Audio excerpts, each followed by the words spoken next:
এই মানুষটার কান্না দেখে পুরো গরুর হাত থেমে গিয়েছিল, কারণ সে গরু বিক্রি করছিল না, নিজের সন্তানের মতো ভালোবাসার একটা অংশ হারাচ্ছিল। যে গরুটাকে ছোট থেকে নিজের হাতে খাইয়েছে, অসুস্থ হলে রাত জেগে পাশে থেকেছে, আজ টাকার প্রয়োজনে সেই প্রিয় প্রাণীটাকেই তুলে দিতে হচ্ছে অন্যের হাতে। কিন্তু সবচেয়ে ভয়ঙ্কর কষ্টের মুহূর্তটা ছিল তখন, যখন গরুটাও একদম চুপ হয়ে মালিকের দিকে তাকিয়েছিল।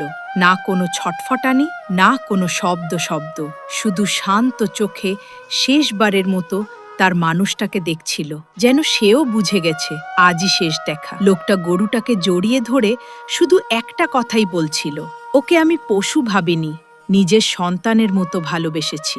এই দৃশ্য দেখে হাটের মানুষ পর্যন্ত চোখের পানি ধরে রাখতে পারেনি। কোরবানি শুধু উৎসব না, কখনো কখনো বুকের ভিতর থেকে সবচেয়ে প্রিয় জিনিসটা ছিঁড়ে দেওয়ার নামও কোরবানি।